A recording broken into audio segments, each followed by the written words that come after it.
slimmer and slimmer. I pray to God that I forget. Try my best not remember. It's a cold, cold world, and I was born in December. I'm forever stepping forward, you know. I'm one of the members. They try to test us. It's a sign. Welcome, ladies, gentlemen.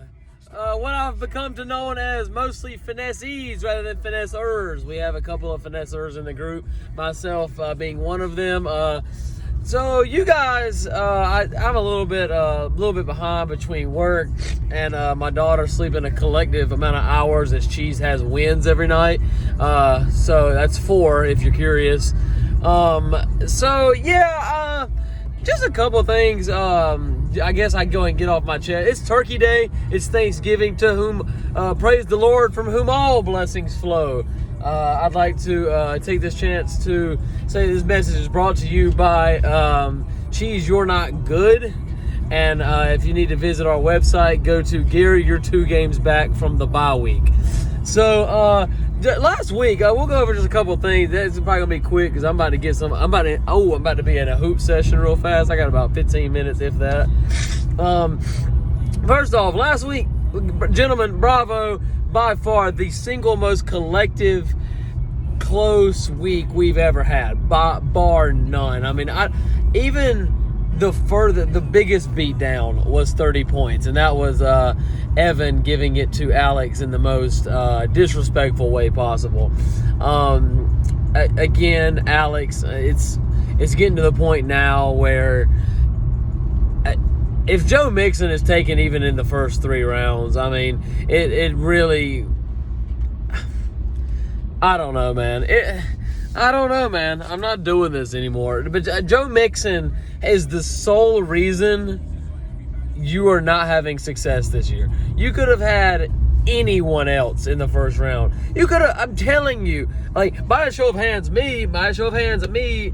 I wouldn't have touched him. By a show of hands from everyone else, who would have grabbed him if he's sitting there in the 3rd round? I wouldn't have. My 3rd round pick was,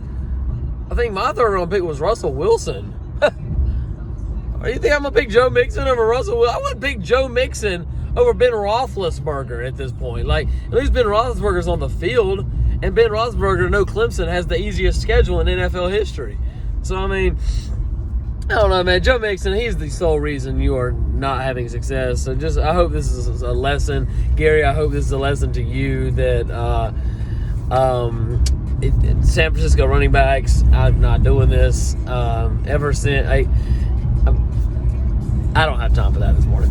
So I can't remember the score off the top of my head. I don't have them written down, but I beat Clay by 7, and I'm talking like, if Ronald Jones even had one brain cell that knew how to carry a football, I probably would have lost that game. I probably would have lost it. But luckily, he's not good at football, along with Tom Brady. Clay, I think Clay's 5-7 now, or either 5-6. He's on the cusp. You know, there's a few people on the cusp. This is by far the most competitive league. I think the worst team is Skeet, and he's got either 3 or 4 wins, which is not that bad. And then we had Galt and Skeet. Galt, you get spoon-fed, man. I mean, you won by less than 2. That's sickening. I mean, how do you sleep, man, over a defense?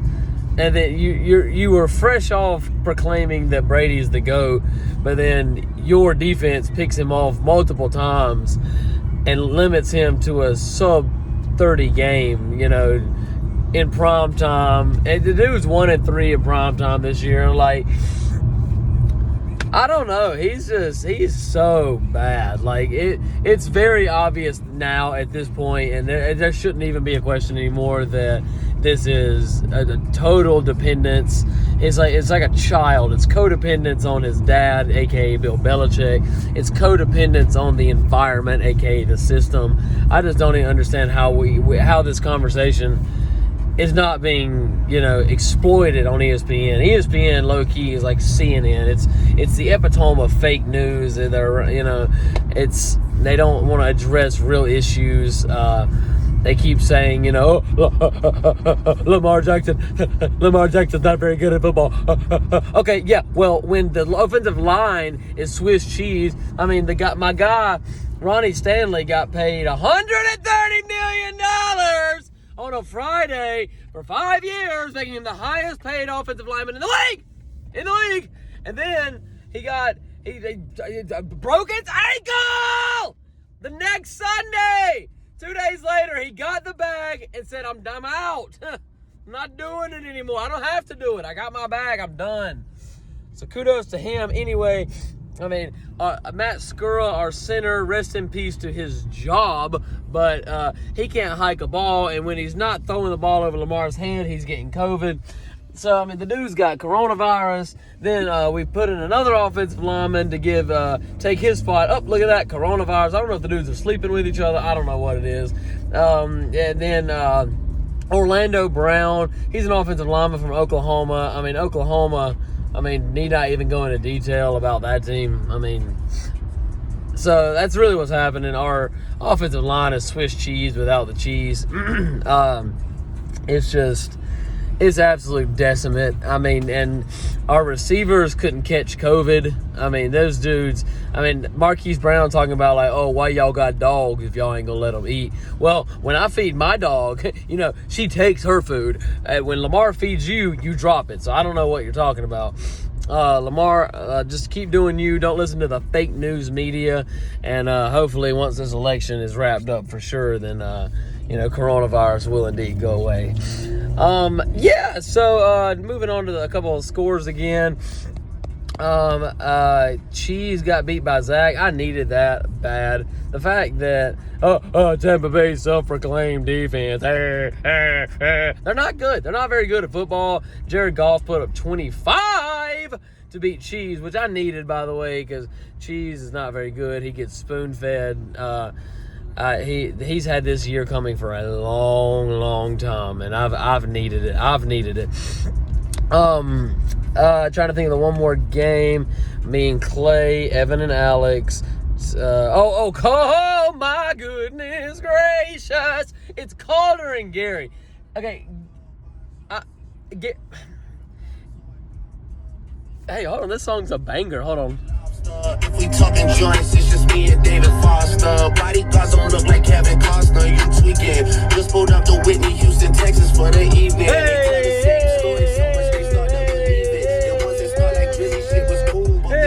Okay, moving on. Calder and Gary. Calder has again. I hate to beat a dead horse. He has again submitted himself as one of the premier additions to our fantasy football league. Very active manager, the most trades ever in his first year. I love it, absolutely love it. He literally will ask you for start-sit questions and then beat you with the people that he starts and sits that you told him to start and sit. It is so cordial. The most manner thing I've personally ever seen. So that's funny. I think he beat Gary about 123 to 112. Now, granted, that's in large part due to what's going to be a nomination for the superlative of biggest spoon feeding of the year, and that is the eligibility of Taysom Hill as a tight end. Goodness gracious! Between Taysom, I think his quarterback. I know he's got Deshaun, Taysom Hill, and I can't remember somebody else, but I know between the three, the quarterback, OP, and tight end, he got Deshaun got 35, he got 25, so that's 60, and then the other one I would assume got at least 15. He got 80 points between what should have been only two quarterbacks, so that's a spoon feeding. However, it was against Gary, so I needed that. Gary proclaims that Calder is not good, but Calder is beating Gary by an entire fiscal game, and very well this week is a huge determining factor to see who gets the bye in the cheese division. If Calder wins and Galt loses, the fate of the division will be next week between them for the bye. So that's intense. A really intense situation. Gary, you're not good. I'm up by 2 games on Gary. I would have to lose the next 2 games, and I honestly don't intend to lose another game, period. So, I like to think I have the bye in the bag, but we'll see. Gary could get spoon fed. I think he still got me by like 11 points. Gary could indeed get spoon fed, and if he does, then I'm out of luck. I'm up the creek. So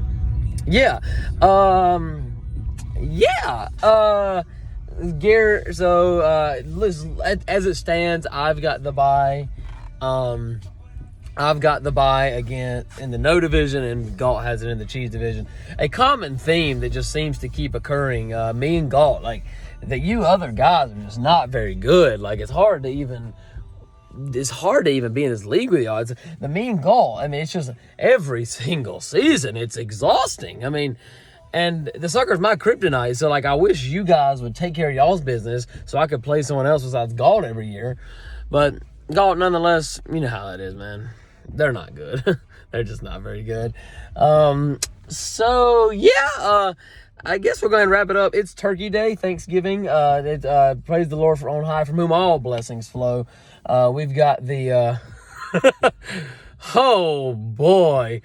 Oh my goodness gracious. We have the Texans and the Lions. The only reason my TV will be on during that game is for TJ Hawkinson to hopefully catch the ball. I would literally rather take two ends of a power line and shove them into my heart I'd like rather than watch that ball game if it didn't have anything to do with fantasy purposes. And then the football team, don't want to be offensive, the football team and the Cowgirls, so that should be very hard to watch. I just need Kerry McLaurin to go ahead and get off against a Swiss cheese secondary without the cheese. So like I said, I'm about to go hoop. Got my hoop magnets. About to go get mad buckets on these cats. Got my Gatorade, my electrolytes. You guys are gonna need electrolytes after I run over y'all in the league. Y'all gonna be dehydrated of wins. So this video should be posted relatively quickly. I'll go home after I get some buckets and post it. But until then, y'all just enjoy y'all's Thanksgiving. Spend some time with family. And let's watch some football. Sunday should be a big day, and this season's wrapping up. Y'all, from the bottom of my heart, thank you for the intensity and the engagement in this league. Literally, it's so good. There's normally like a 2-10 team or 1-11. There's normally some team that's just horrible, but it's really not this year. Skeet's team has been absolutely decimated with injuries. Like I think his literal first 4 picks are all hurt, and all are traded from his team too, which is the most amazing part of it all. So we'll go ahead and wrap this thing up. Guys, appreciate you staying engaged in this league, and I'm gonna go ahead and get on out of here. So y'all keep finessing, or y'all gonna get finessed. Trade deadline was moved to December for continual finessings and to stack your team for the playoffs. Colluding will not be accepted, however. So so I'm gonna go ahead and wrap this thing up. Finesse or get finesse. Eat dinner or become dinner, baby. I'm out. See y'all later.